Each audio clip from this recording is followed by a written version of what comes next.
नायब सरकार के दूसरे कार्यकाल का 1 साल पूरा पंचकुला में होगा भव्य कार्यक्रम। जन विकास जन विश्वास के रूप में मनाया जा रहा है।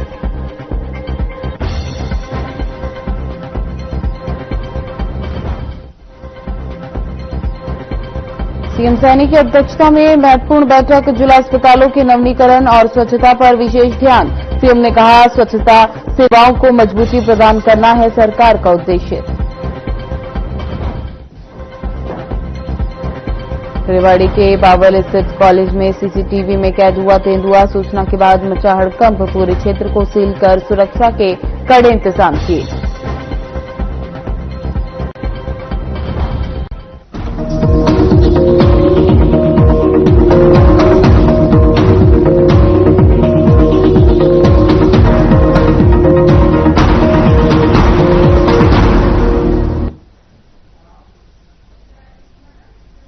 नमस्कार, आपका स्वागत है। मैं हूं आपके साथ ज्योतिरिशाद। बुलेटिन की शुरुआत करते हैं। मुख्यमंत्री नायब सिंह सैनी की अध्यक्षता में हुई एक महत्वपूर्ण बैठक का आयोजन किया गया, जिसमें जिला अस्पतालों के नवीनीकरण और स्वच्छता पर विशेष ध्यान दिया गया। तो वहीं इस दौरान मुख्यमंत्री ने कहा कि सरकार का उद्देश्य स्वास्थ्य सेवाओं को मजबूती प्रदान करना और नागरिकों को बेहतर स्वास्थ्य सुविधाएं उपलब्ध कराना है। साथ ही उन्होंने सभी जिला अस्पतालों के मुख्य चिकित्सा अधिकारियों को स्वच्छता बनाए रखने और समय समय पर आवश्यक मेंटेन सुनिश्चित करने के निर्देश दिए।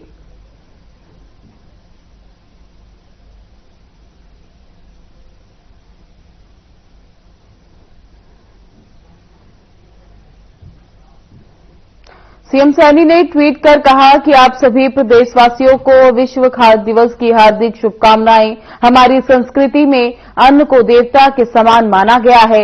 हरियाणा की ये पावन भूमि सदियों से अन्न उत्पादन में अग्रणी रही है, जहां पश्चिमी अन्नदाता अपने पुरुषार्थियों से धरती को सोना उगलने वाली भूमि में बदल देते हैं। हमारी संस्कृति में अन्न शारीरिक पोषण का माध्यम होने के साथ साथ आध्यात्मिक उन्नति का आधार भी है।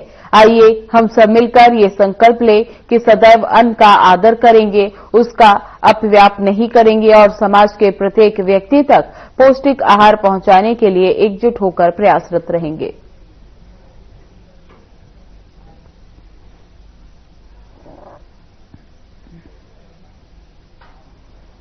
हरियाणा के सीएम नायब सिंह सैनी ने एक्स पर पोस्ट कर राष्ट्रीय सुरक्षा गार्ड के 41वें स्थापना दिवस पर देश भर में वीर जवानों को शुभकामनाएं दी।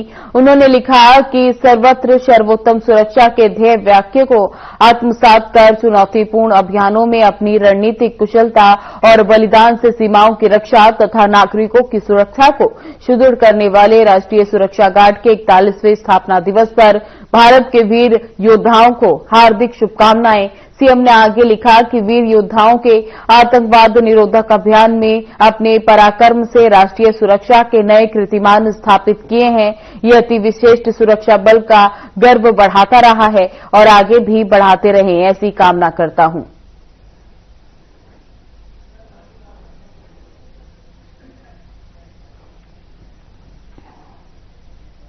कुरुक्षेत्र जिला विधिक सेवा प्राधिकरण के सचिव और सीजीएम नितिका भारद्वाज ने बताया कि जिला कोर्ट परिसर में आयोजित मेगा लीगल सर्विस शिविर के दौरान 23 सरकारी विभागों ने जन कल्याणकारी योजनाओं के स्टॉल लगाए, जहां इस अवसर पर रक्तदान शिविर का भी आयोजन किया गया, जिसमें सभी ने बढ़ चढ़कर हिस्सा लिया और सर्व समाज कल्याण सेवा समिति ने भी सहयोग दिया।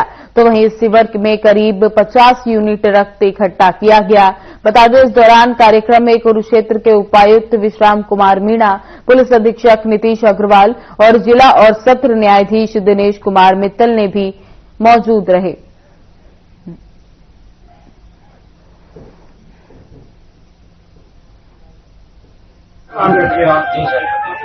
अक्टूबर 2025 को हांसा पंचकुला के निर्देशानुसार जिला विधिक सेवा प्राधिकरण कुरुक्षेत्र ने मेगा लीगल सर्विस कैंप का आयोजन जिला एवं सत्र न्यायाधीश कम अध्यक्ष जिला विधिक सेवा प्राधिकरण कुरुक्षेत्र के मार्गदर्शन में जिला कोर्ट परिसर में आयोजित किया। इस आयोजन में जिला कलेक्टर एवं पुलिस अधीक्षक कुरुक्षेत्र ने भी as a chief guest participate किया। इस आयोजन को सफल बनाने के उद्देश्य से स्टॉल्स हेल्प डेस्क के रूप में विभिन्न विभागों द्वारा लगाई गई, जिसमें आमजन को बहुत सारी सरकारी स्कीमों के बारे में अवगत कराया गया। जो जिला विधिक सेवा प्राधिकरण के द्वारा मध्यस्थता तथा स्थायी लोक अदालत के माध्यम से विवादों का निपटारा किया जाता है, उसके बाबत एक रागनी में प्रस्तुति दी गई।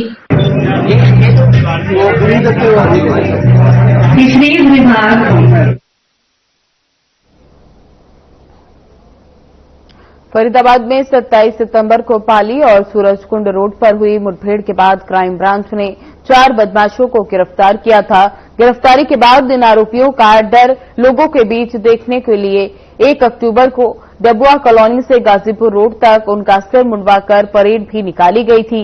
ये घटना स्थानीय लोगों के लिए भी चेतावनी का संकेत बनी, लेकिन अब इस बार पर असर उनके साथ रहने वाले अन्य युवकों पर भी पड़ा है। पुलिस प्रवक्ता यशपाल सिंह ने इस मामले पर कहा कि वायरल वीडियो की जांच की जा रही है। उन्होंने बताया जतिन का संबंध मुठभेड़ में पकड़े गए 4 बदमाशों से है और उसकी तलाशी पुलिस टीम सक्रिय है।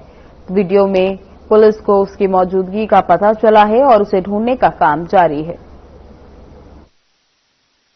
मैं आपका छोटा भाई जतिन रावत, आप जैसे कि मेरे को जानते होंगे, मैं पल्ला सेतपुर का रहने वाला हूँ। मेरे से अभी हाल फिलहाल में मतलब कुछ समय पहले, कुछ महीने पहले मेरी दोस्ती हो गई थी शशिकांत से, जो कि उसके थ्रू मैं रंकित और कमल से मिला। अब वो लोग पकड़े जा चुके हैं। मैंने एक गलती कर दी, मैंने उनकी गुंडागर्दी की वीडियो एक ग्रुप बना के king maker RKS group, RKS का मतलब रंकित, कमल, शशिकांत, मैंने इनका एक ग्रुप बना दिया, जो कि मेरी बहुत बड़ी भूल थी। कृपया करके भाई मेरी कोई मदद करो। किसी की अगर मेरी फरीदाबाद की सीआईए मेरे पीछे लगी पड़ी है, कृपया अगर किसी भी भाई की जानकारी है सीआईए में तो मुझे पेश करवा दे। मैं बहुत परेशान हूँ, मैं घर से भागा हुआ हूँ।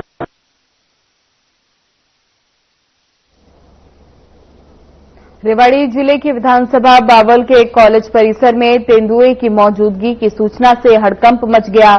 घटना की जानकारी मिलते ही गुरुग्राम से वन विभाग की रेस्क्यू टीम मौके पर पहुंची। रेस्क्यू टीम ने तुरंत मौके का निरीक्षण किया और सर्च ऑपरेशन शुरू किया। कॉलेज परिसर में लगे सीसीटीवी कैमरे में भी तेंदुआ रात में चलता हुआ नजर आ रहा है। सूत्रों के अनुसार कॉलेज परिसर अब जंगल जैसा दृश्य प्रस्तुत कर रहा है, जहां तेंदुए के छिपे होने की आशंका है। पूरी रात से लेकर अब तक सर्च ऑपरेशन जारी है, लेकिन अभी तक तेंदुए का रेस्क्यू नहीं हो पाया।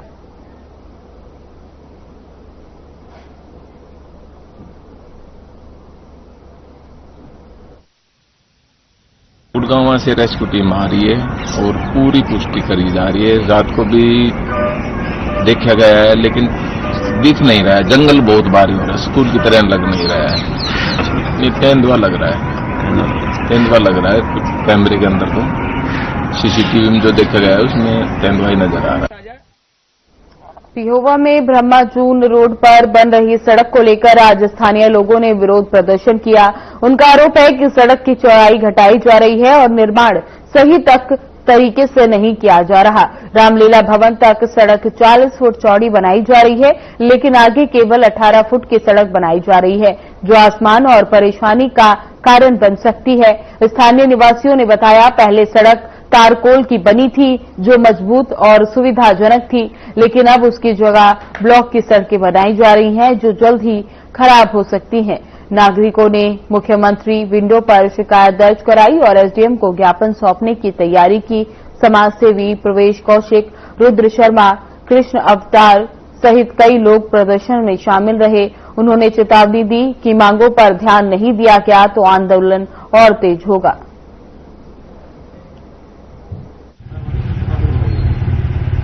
ये बहुत कम चौड़ी सड़क है। हमारी तो यही प्रशासन से डिमांड है कि सड़क को 17-18 फुट की ना बनाने की बजाय और इसको पूरी चौड़ी 40 फुट की बनाई जाए।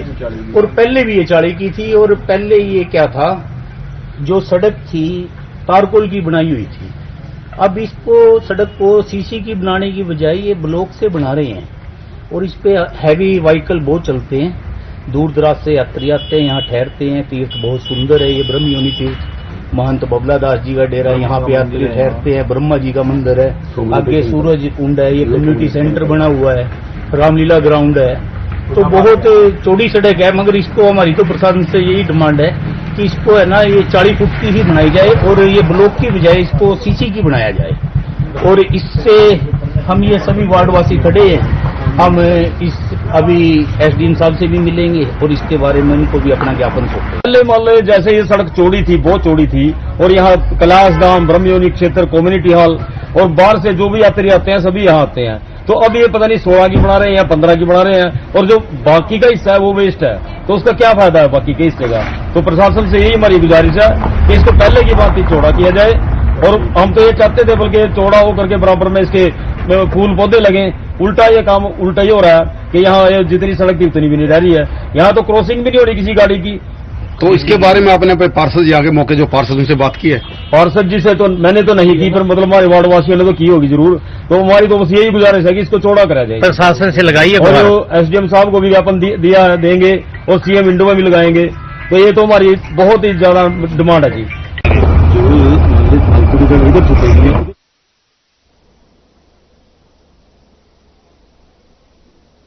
खबरों में आगे बढ़ने से पहले लेंगे एक छोटा सा ब्रेक, जल्द लौटेंगे।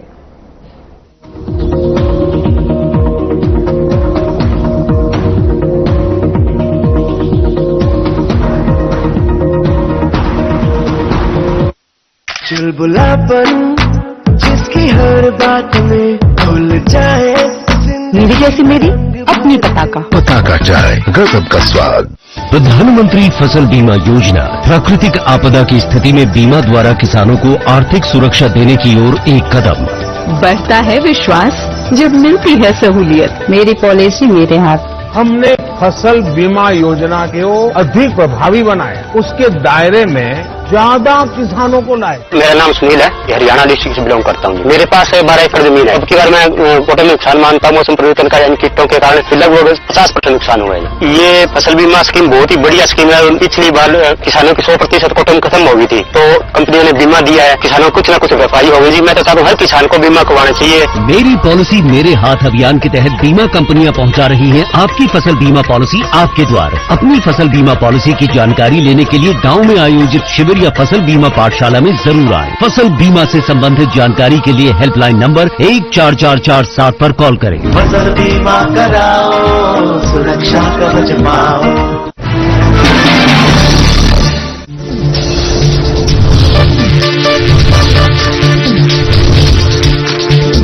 साधना इंस्टीट्यूट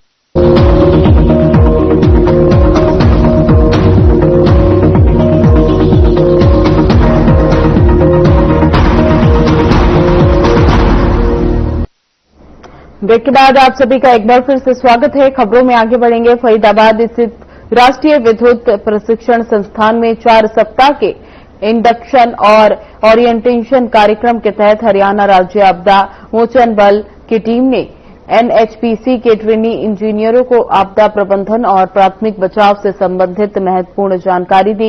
इस सत्र का उद्देश्य आपातकालीन परिस्थितियों में पीड़ित तक राहत पहुंचाने और उन्हें सुरक्षित बचाने के उपायों पर प्रशिक्षित करना था। वहीं एनपीटीआई की महानिदेशक डॉक्टर तृप्ता ठाकुर ने इस सत्र को अत्यंत उपयोगी बताया।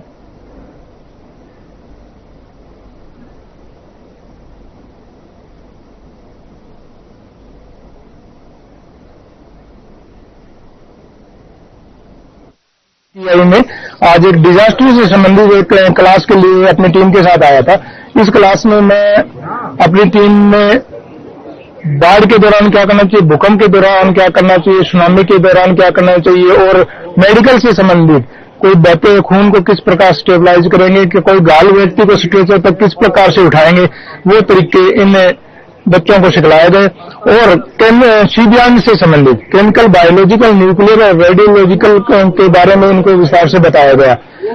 और हमारी टीम हरियाणा में एचएसडीआरएफ के रूप में कार्य कर रही है, जो कि किसी भी आपदा के दौरान हम जान माल का बचाव करते हैं, इन जनता को सुरक्षित बाहर निकाल के लेके आते हैं। कोई भी आपदा आने पर हम अपनी टीम के साथ पूरा कार्य करते हैं।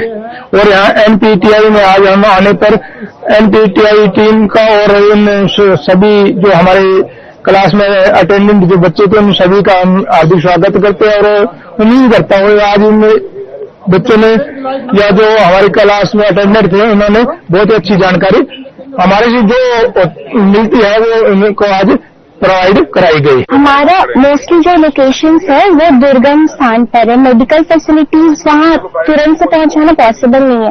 तो यहाँ सर ने हमें CPRI के बारे में बताया, उसके बाद मेडिकल फैसिलिटीज फर्स्ट एड इन सब के बारे में एक बेसिक नॉलेज दी है कि अगर किसी को इंजरी होती है तो मेडिकल टीम के पास पहुंचाने से पहले हम उन्हें कैसे हेल्प कर सकते हैं, उन्हें कैसे एड प्रोवाइड कर सकते हैं ताकि कम से कम नुकसान हो। उन्होंने बताया कि खुद को बचाते हुए सबसे पहले हमें कम से कम जैसे कुछ भी ब्लड फ्लो हो रही है अगर तो उन्हें कम से कम अरेस्ट करना है। जैसे उन्होंने बताया अगर हाथ में चोट लगी है तो उसको किस तरीके से बैंडेड करना है, अगर सर पे लगी है तो कैसे, अगर आंखों में चोट लगी है तो क्योंकि वो बहुत ही डेलिकेट ऑर्गन है तो उसको किस तरीके से हमें सही से करते हुए मेडिकल तक पहुंचाना है। साथ ही साथ उन्होंने बताया कि प्रोत्साहन देते रहना है, उन्हें हौसला बढ़ाते रहना है कि कुछ भी दिक्कत नहीं है, हम आपको जल्दी से जल्दी एक निकटतम स्थान पर मेडिकल सुविधाओं के लिए ले जाएंगे। अभी शुरुआत में जैसे मान लो कोई कैजुअलिटी होती है तो इनिशियली वहाँ मेडिकल टीम नहीं होती तो हम एक प्राथमिक उपचार के तौर पर उनको हमें एक तैयार किया गया है। फॉर एग्जाम्पल कोई मैं अरुणाचल में हूँ तो जोन 5 में आता है जो काफी सेंसिटिव जोन है और हमारे प्रोजेक्ट हाइड्रो है तो काफी सेंसिटिव जोन हो जाता है अर्थक्वेक के लिए। तो उन्होंने सबसे इम्पोर्टेंट चीज बताई कि सबसे पहले हमें एक सेफ लोकेशन पर जाना है। अगर कोई इंसान फंस जाता है तो उसको किस तरह से उसको सेफ जोन तक ले जाना है। अगर मान लीजिए उसी दौरान उसको कोई चोट लग जाती है तो प्राथमिक उपचार के तौर पर हमें उसे कैसे बचाना। फॉर एग्जाम्पल हमारे चेहरे पर अगर चोट लग गई है तो एक कपड़े से आपको बांधना है, हाथ रखते हुए आपको वहां से बाहर जाना है। अगर मान लीजिए वो बेहोश हो गया और सीपीआर की जरूरत पड़ी तो उन्होंने बताया है कि 2 मिनट के अंदर हमें इसको 5 बार दोहराना है और एक बार में कंटिन्यूस 30 टाइम्स प्रेस करना है और फिर माउथ से ऑक्सीजन देना है। उसके बाद उन्होंने बताया जैसे मान लीजिए कोई इंसान फंस गया है किसी बिल्डिंग में तो उन्होंने कुछ इंस्ट्रूमेंट से उस तरीके से काटना है। उन्होंने जनरली बताया कि हमें सिर्फ ट्रायंगल शेप में ही बिल्डिंग को काटना होता है ताकि वो आसानी से हम अपना इवैक्यूएशन कर सकें।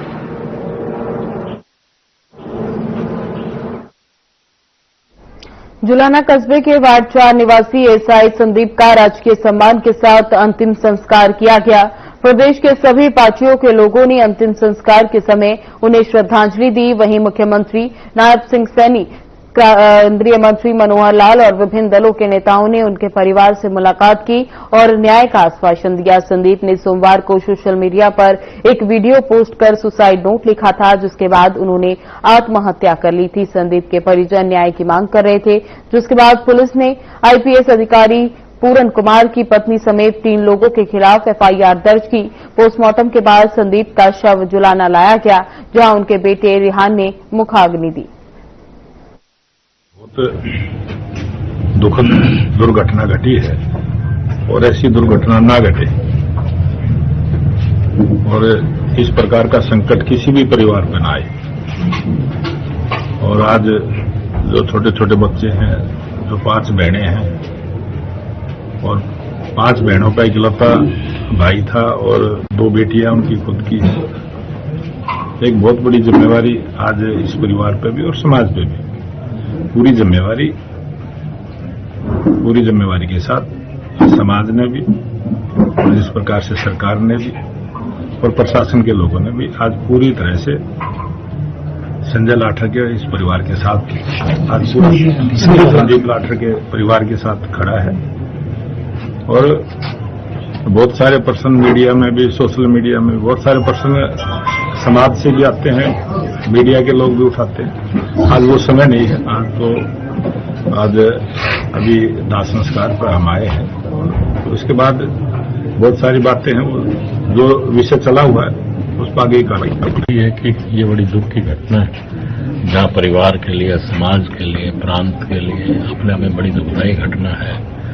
लेकिन बस यही है कि जो भी विषय है जैसे कि उन्होंने लिखा है उस पर सरकार जांच बिठाएगी। और मैं ये कहूँगा कि अब तो यही है कि परमपिता परमात्मा से प्रार्थना है कि उन्हें अपने चरणों में स्थान दे और साथ में ही परिवार को ये दुख सहने की शक्ति प्रदान करे। ये उस परमपिता परमात्मा से प्रार्थना। सरकार की अभी जांच करेगी, उसके बाद निकल के आएगा, क्या निकल के आएगा। तो हम सरकार से कहना चाहते हैं वीरेंद्र संदीप को न्याय मिले। फिलहाल बुलेटिन में बस इतना ही। बने रहे हमारे साथ। नमस्कार।